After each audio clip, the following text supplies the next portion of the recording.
Good morning दोस्तों। मैं मुकेश अवस्थी आपको बताने जा रहा हूँ आज उद्यान विज्ञान क्या होता है और उद्यान विज्ञान का क्या महत्व होता है, इसके अंतर्गत क्या क्या आता है। शुरू करते हैं। उद्यान विज्ञान की परिभाषा। कृषि विज्ञान की वह शाखा जिसके अंतर्गत फल फूल एवं सब्जियों आदि का विस्तार पूर्वक अध्ययन किया जाता है उसे उद्यान विज्ञान कहा जाता है, अथवा इसे उद्यानिकी के नाम से भी जाना जाता है। इसको इंग्लिश में हॉर्टिकल्चर कहते हैं। हॉर्टिकल्चर शब्द जो है दो शब्दों से मिलकर बना है। हॉर्टिकल्चर शब्द दो शब्दों से मिलकर बना है, हॉर्टस प्लस कल्चर। हॉर्टस जो शब्द है ये लैटिन वर्ड है और कल्चर शब्द जो है ये इंग्लिश का शब्द है, से मिलकर बना है। हॉर्टस का मतलब होता है उद्यान, हॉर्टस का मतलब होता है उद्यान एवं कल्चर का मतलब होता है कृषि करने, पौधे उगाने से होता है। अर्थात उद्यान में कृषि करना, फसलों या पौधों को उगाना उद्यान विज्ञान कहते हैं या फिर हॉर्टिकल्चर कहते हैं। इसकी मॉडर्न डेफिनेशन जो है द मॉडर्न हॉर्टिकल्चर में be defined as crop which deals with the production utilization and improvement of fruits vegetables ornamental plants spices and plantation crop including medicinal and aromatic plants. उद्यान विज्ञान एक विस्तृत शब्द है जिसका तात्पर्य क्या होता है। इसका तात्पर्य होता है कि किसी घिरे हुए स्थान में फल फूल सब्जियां एवं सजावटी सांस्कृतिक बागवानी पौधों को उगाने से होता है। जब किसी स्थान पर केवल हम फल वाले पौधे उगाते हैं तो उसको हम लोग ऑर्चर्ड कहते हैं, उसको हम लोग ऑर्चर्ड के नाम से जानते हैं। उद्यान विज्ञान के अंतर्गत कौन कौन सी शाखाएं आती हैं। नंबर 1 फलोत्पादन आता है जिसको हम लोग पोमोलॉजी कहते हैं। फिर नंबर 2 पे शाकोत्पादन आता है जिसको ओलेरीकल्चर या फिर वेजिटेबल साइंस कहते हैं। नंबर 3 पुष्पोत्पादन विज्ञान व अलंकृत बागवानी फ्लोरिकल्चर एंड ऑर्नामेंटल गार्डनिंग होते हैं। इसके अंतर्गत हम फूलों का अध्ययन करते हैं। मसालोत्पादन मतलब spices plantation crop aromatic and medicinal plants आते हैं इसके अंतर्गत।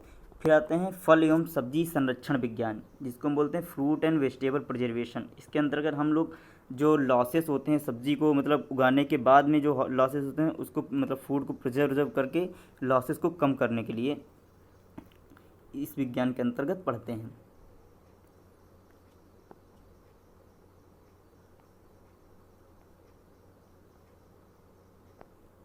फिर नेक्स्ट आता है पोमोलॉजी।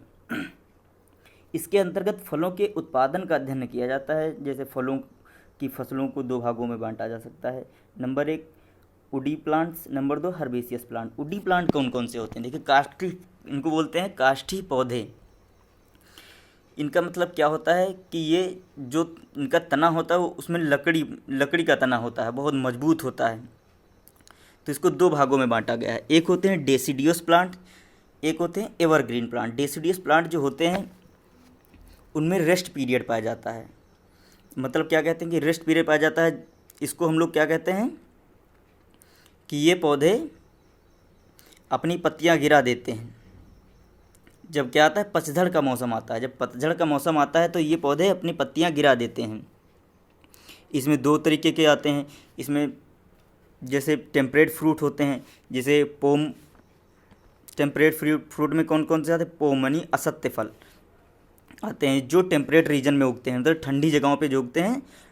इसके अंतर्गत पोम असत्य फल आते हैं जो पुष्पासन से ना विकसित होके, पोम कौन से होते हैं जो पुष्पासन से ना विकसित होकर किसी अन्य भाग से विकसित हों, उन्हें पोम कहते हैं। जैसे एप्पल पियर क्वींस इसके अंतर्गत आते हैं। फिर होते हैं ड्रूप जिसको बोलते हैं आष्ट फल। पीच प्लम एप्रिकॉट इसके अंतर्गत आते हैं और बहुत से फल आते हैं इसके अंतर्गत। फिर होते हैं एवरग्रीन प्लांट। इसमें क्या होता है नो रेस्ट पीरियड, इसमें मतलब पतझड़ का मौसम का कोई इफेक्ट नहीं पड़ता है। और ऐसे पौधे जो होते हैं ना जहाँ पे अधिक वर्षा होती है, मतलब ज़्यादा आर्द्र भूमि पाई जाती है, इसके अंतर्गत ट्रॉपिकल और सब ट्रॉपिकल प्लांट्स आते हैं। जैसे ट्रॉपिकल प्लांट भी कौन कौन से आते हैं, मैंगोस्टीन स्वीट ऑरेंज एंड सब ट्रॉपिकल में मैंगो सपोटा गुआवा। फिर आते हैं हर्बेसियस प्लांट। हर्बेसियस प्लांट शाकीय पौधे होते हैं। इसमें कौन स्ट्रॉबेरी बनाना पाइनएप्पल। स्ट्रॉबेरी जो होता है उसकी जो ग्रोथ होती है प्रोस्ट्रेट ग्रोथ पाई जाती है। जैसे ये भूमि पर किस तरीके से वृद्धि करते हैं, ये भूमि के पर हॉरिजेंटली वृद्धि करते हैं, मतलब लताएं इसकी ज़मीन पर फैलती हैं। फिर बनाना पाइनएप्पल इसकी क्या होती है ग्रोथ, अपराइट ग्रोथ होती है, मतलब ये अन्य पौधों की तरह वर्टिकली ग्रो करते हैं। फिर नेक्स्ट, जलवायु के आधार पर कितने भागों में बांटा गया है। जलवायु के भाग के अनुसार हम लोग 3 भागों में बांटते हैं फलों को, उष्णकटिबंधीय फल, उपोष्णकटिबंधीय फल एवं शीतोष्णकटिबंधीय फल। उष्णकटिबंधीय फल कौन कौन से होते हैं देखिए आप लोग, इसमें आता है आम, पपीता, केला, अनानास, शरीफा, कटहल, काजू, चीकू, नट, कमरख। फिर आते हैं उपोष्णकटिबंधीय फल। उपोष्णकटिबंधीय फल क्या होते हैं, अंगूर, अंजीर, संतरा, नींबू, अमरूद, एवोकाडो, लीची, बेर, खजूर, फालसा, अनार, आंवला, लोकाट, इसके अंतर्गत ये फल आते हैं। फिर होते हैं शीतोष्ण कटिबंधीय फल। इसमें क्या होता है, ये जो टेम्परेट रीजन, इनको बोलते हैं टेम्परेट रीजन में उगाने वाले पौधे या फल होते हैं, ये जो ठंडी जगहों पे उगते हैं। जैसे फल में सेब, नाशपाती, आलू बुखारा, आड़ू, बादाम, ये सब ठंडी जगहों पे होते हैं, इसलिए इन्हें शीतोष्ण कटिबंधीय फल कहते हैं। अब देखिए भारत में सबसे ज़्यादा फल कहाँ उगाए जाते हैं, सबसे ज़्यादा फल का उत्पादन कहाँ होता है, तो नंबर 1 पे आंध्र प्रदेश का नाम आता है, नंबर 2 पे महाराष्ट्र है, नंबर 3 पे उत्तर प्रदेश है, नंबर 4 पे गुजरात है, मध्य प्रदेश है। आंध्र प्रदेश जो है 17.5% पूरे इंडिया का कुल उत्पादन का भाग रहता है।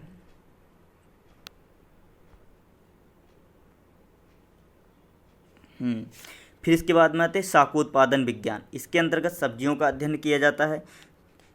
किस हिसाब से सब्जियों को हम बांटते हैं, सोलेनेसियस कुल की सब्जियां होती हैं, जिसमें आलू, बैंगन, टमाटर, ये सारी सोलेनेसियस कुल के पौधे होते हैं। फिर आते हैं गोभी वर्गीय सब्जियां। गोभी वर्गीय सब्जियां कौन कौन सी होती हैं, फूल गोभी, बंद गोभी आदि सब्जियां आती हैं। फिर आती हैं कद्दू वर्गीय सब्जियां। कद्दू वर्गीय सब्जियां में जैसे कद्दू हो गया, लौकी,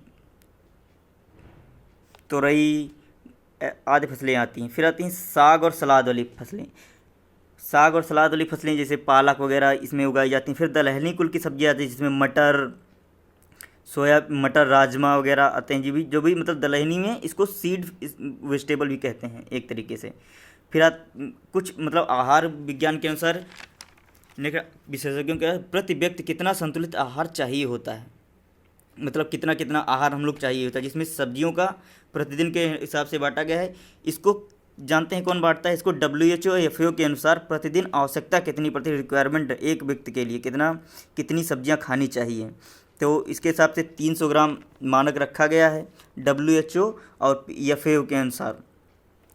300 ग्राम सब्जियां खानी चाहिए दिन में, जिसमें 125 ग्राम पत्तियों वाली सब्जी होनी चाहिए, 100 ग्राम जड़ वाली सब्जियां होनी चाहिए तथा 75 ग्राम में अन्य सब्जियां जैसे सीड वेजिटेबल वगैरह हो गई जाके इसमें प्रयोग करना चाहिए। इसी के अनुसार सीरियल्स में हम लोग कितना डेली रिक्वायरमेंट रहता है, सीरियल्स में रहता है 475 ग्राम। फिर हम लोग कैलोरी कितनी होनी चाहिए, 2800 कैलोरी होनी चाहिए। पल्सेस में डेली रिक्वायरमेंट कितना रहता है, पल्सेस 80 ग्राम पल्सेस यूज़ करनी चाहिए।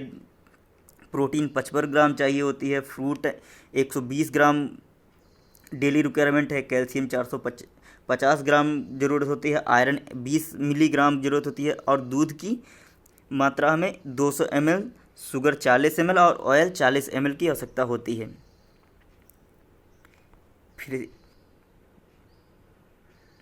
फिर सर्वाधिक उत्पादन में, सब्जी उत्पादन में सबसे नंबर 1 पे राज्य कौन सा है, उत्तर प्रदेश नंबर 1 पे है। कुछ दिन तक पश्चिम बंगाल और उत्तर प्रदेश मतलब एक साथ आगे पीछे रहता है सब्जी उत्पादन में। मध्य प्रदेश इसके बाद आता है तीसरे नंबर पे। फिर बात करते हैं पुष्पोत्पादन विज्ञान एवं अलंकृत बागवानी, फ्लोरिकल्चर एंड ऑर्नामेंटल गार्डनिंग। यह फूल पर्ण के पौधों या बिक्री डिजाइन व्यवस्था करने की कला को निम्न भागों में बांटा जाता है। कौन कौन से भाग होते हैं इसके अंतर्गत, देखिए इसमें होता है कॉमर्शियल फ्लोरिकल्चर। कॉमर्शियल फ्लोरिकल्चर में क्या होता है, इकोनॉमिकली फ्लावर्स उगाए जाते हैं। कौन कौन से इकोनॉमिकल फ्लावरिंग होती हैं, इकोनॉमिक फ्लावर होते हैं, इसमें जैस्मिन, रोज़, क्राइजेंथेमम, इन सभी को कमर्शियल पर्पस पे उगाया जाता है। नंबर 2 पे आता है आर्बोरिकल्चर या फिर एस्थेटिक साइंटिफिक या एजुकेशन पर्पज़ के लिए इन्हें उगाया जाता है। फिर आता है लैंडस्केप गार्डनिंग। इसमें क्या होता है, इसमें अरेंजमेंट किया जाता है, जैसे घर में बगीचा लगाया जाता है, जैसे होम गार्डन में लगाए जाते हैं फूल, उनको अच्छे तरीके से सजावटी तरीके से अरेंज किया जाता है। फिर आते हैं ऑर्नामेंटल या फिर फ्लोरिकल्चर, जिसमें डेकोरेशन होता है। इसमें क्या होता है, बिल्डिंगों का डेकोरेशन किया जाता है, पार्कों का डेकोरेशन किया जाता है। Indoor garden and outdoor gardening होती है इसके अंतर्गत। फिर देखते हैं संसार में सबसे ज़्यादा फूलों का उत्पादन कौन सा देश करता है। नीदरलैंड एक ऐसा देश है जो पूरे विश्व का 57% उत्पादन और व्यापार में लगभग 57% का योगदान करता है। फिर नंबर 2 पे यूएसए एंड ब्राज़ील तीसरे नंबर पे आता है। लेकिन भारत भी जो लूज़ फ्लावर्स होते हैं उसमें नंबर 1 पे आता है। फिर बात करते हैं कि भारत में उद्यान विज्ञान का क्षेत्र और मतलब इसका क्या योगदान है। तो इसमें होता है विस्तार विज्ञान या विभिन्न प्रकार की मिट्टी, मतलब देखो हर स्कोप में उत्तर जो हमारा इंडिया है, ये यहाँ पे हर प्रकार की जलवायु पाई जाती है। जैसे ऊपर के भाग में आप देखेंगे जम्मू कश्मीर में कैसी पाई जाएगी, ठंडी ठंडी ठंडी जलवायु पाई जाती है, बीच में शीतोष्ण जलवायु पाई जाती है, फिर उसके बाद में गर्म जलवायु, इधर दक्षिण भारत में गर्म जलवायु पाई जाती है। तो इस हिसाब से हम हर तरीके की फसलें उगा सकते हैं, और इसके लिए सरकार बहुत सी योजनाएं चालू करके रखी है, बहुत सारा धन व्यय करती है। फिर आता है फल एवं सब्जी संरक्षण विज्ञान। ये क्या होता है, इसमें क्या होता है, इसमें फल परीक्षण विज्ञान में प्राकृतिक विज्ञान है। क्या होता है, ये प्राकृतिक विज्ञान है जिसमें रसायन विज्ञान, भौतिक विज्ञान एवं जीव विज्ञान के मूल सिद्धांतों को लेकर व्यवहारिक रूप से अपनाया गया है। इन सिद्धांतों को अपनाने में क्या करते हैं, उद्देश्य होता है फल को परीक्षण विज्ञान के मतलब क्या करते हैं, प्रिजर्व करते हैं, मतलब बहुत दिनों तक, मतलब जब इनकी फसल मतलब फसलें उग जाएं उनके बाद में बहुत दिन तक हम लोग कंजर्व कर लें, इनको प्रिजर्व कर लें। प्रिजर्व करने के लिए कौन कौन सी चीज़ें हमें आवश्यक होती हैं, जैसे सूक्ष्म जीवों को नष्ट कर दें जिससे फसलें खराब ना हों, अधिक दिन तक हम लोग रखें, इनको स्टोर कर सकें। जैसे सूक्ष्म जीवों की गतिविधियों को रोक देना, सूक्ष्म जीवों को फल एवं सब्जियों से अलग रखना, रासायनिक क्रियाओं में प्रयुक्त एंजाइम को नष्ट कर देना, विनाशशील घटकों का प्रभाव कम कर देना, ये चीज़ें आती हैं इसके अंतर्गत। फिर आते उद्यान विज्ञान का महत्व क्या है, उद्यान विज्ञान का क्या महत्व होता है। भारतवर्ष में फल फूल एवं सब्जियों की खेती हजारों वर्ष पहले से की जा रही है, लेकिन इनकी खेती पर कोई ध्यान नहीं दिया जा रहा है। तो ध्यान नहीं दिया जा रहा, तो इसके लिए क्या किया गया, आईसीआर जो पहले की एक रिपोर्ट होती थी, रॉयल कमीशन, एक कमीशन होता था, बनाया गया था, जो 1929 में एक रिपोर्ट बनाता है और कहता है कि आईसीआर के द्वारा कहता है कि हार्टिकल्चर के में मतलब उद्यान विज्ञान में के रिसर्च में भी ध्यान दिया जाए, जिससे इसके उत्पादन में वृद्धि आए और इससे मतलब देश में जो कमी है प्रति व्यक्ति उसमें बढ़वार हो। फिर उत्तराखंड इसके लिए और सी बहुत सारी नीतियाँ चलाएगी। उत्तराखंड में टिश्यू कल्चर को प्रोत्साहन दिया गया, उत्तराखंड में सरकार ने इसके लिए बहुत सारा पैसा खर्च किया, जैसे टिश्यू कल्चर योजना लागू की, उसके अंतर्गत 35 लाख रुपए की लागत में टिश्यू कल्चर की योजना का शुरुआत किया गया था, 35 लाख रुपए की लागत से। फिर उसके बाद में क्या हुआ, राष्ट्रीय बागवानी परिषद की स्थापना की गई 1984 में। यह सोसाइटी पंजीकृत अधिनियम 1860 के तहत बनी थी। इसका मुख्यालय कहाँ था, मेजी फेमा नागालैंड में स्थापना की गई थी, 27 मार्च 2006 को की गई थी। फिर बागवानी फसलें क्या होती हैं, इसमें क्या क्या अंतर होता है बागवानी फसलें और आमतौर पे कृषि में उगाई जाने वाली फसलें।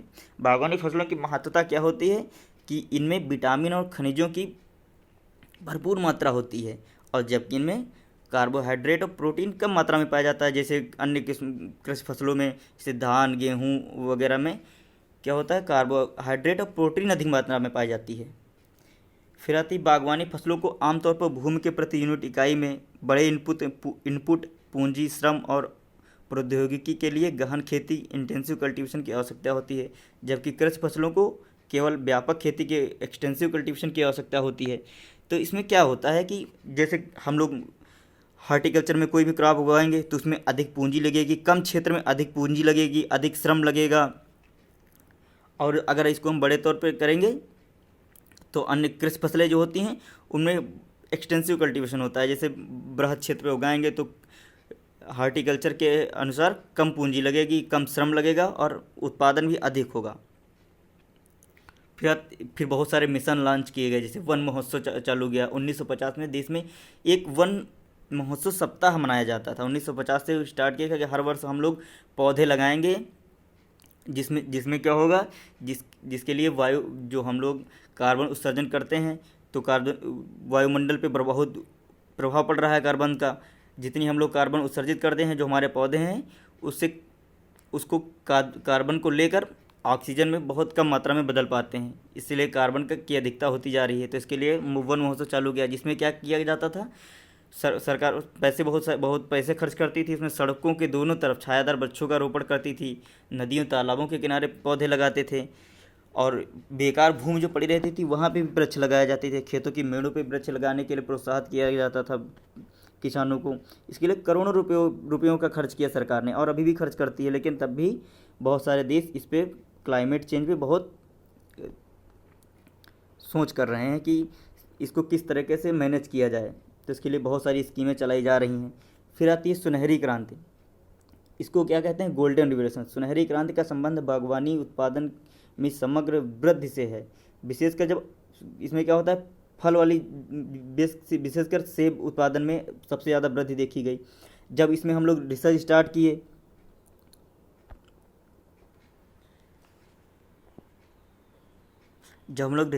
किए तो क्या हुआ कि बागवानी फसलों में अचानक से वृद्धि हुई, जिसको हम लोग गोल्डन रिवोल्यूशन के नाम से जानते हैं। फिर आती है राउंड रिवोल्यूशन। इसी तरीके से इसके अंतर्गत आलू के उत्पादन में बहुत अचानक से वृद्धि हुई। अचानक से वृद्धि क्यों हुई, क्योंकि हम लोगों ने 1949 में एक अनुसंधान की स्थापना की, केंद्रीय आलू अनुसंधान संस्थान शिमला हिमाचल प्रदेश में, जिसने रिसर्च की और आलू के उत्पादन में अचानक से वृद्धि हुई, जिसे हम गोल्डन रिवोल्यूशन के नाम से जानते हैं। फिर एक मिशन चलाया भारत ने, जिसको हमने मेंशन करना भूल गए हैं, उसको क्या कहते हैं, national horticulture mission. National horticulture mission की शुरुआत कब की गई थी, 2005-06 में की थी। 10वीं पंचवर्षीय योजना के अंतर्गत की गई थी। 10वीं पंचवर्षीय योजना के अंतर्गत नेशनल हार्टिकल्चर मिशन की शुरुआत की गई थी। ये मिशन क्या करता था, ये सेंट्रल गवर्नमेंट का मिशन था। सेंट्रल गवर्नमेंट इसमें भागीदारी 85% की सेंट्रल गवर्नमेंट भागीदारी इसमें करती थी, और जो स्टेट गवर्नमेंट थी वो 15% की भागीदारी स्टेट गवर्नमेंट की थी। इसमें क्या था, हार्टिकल्चर पे बहुत सारी योजना, बहुत सारा प्रोत्साहन देना एवं फंड देना इसका काम था हार्टिकल्चर मिशन का। इसी के साथ में आपको जानकारी कैसी लगी तो उसी के हिसाब से हमारा चैनल को सब्सक्राइब करें, और हम आपके लिए अन्य वीडियो भी बनाएंगे जिसमें आपको समझाएंगे कि हार्टिकल्चर के अलग अलग जो भाग है उनके अंतर्गत कौन कौन सी क्रॉपें आती हैं और क्या क्या उनमें क्रियाएं होती हैं, किस तरीके से हम लोग उसको मैनेज कर सकते हैं। इसी के साथ थैंक यू।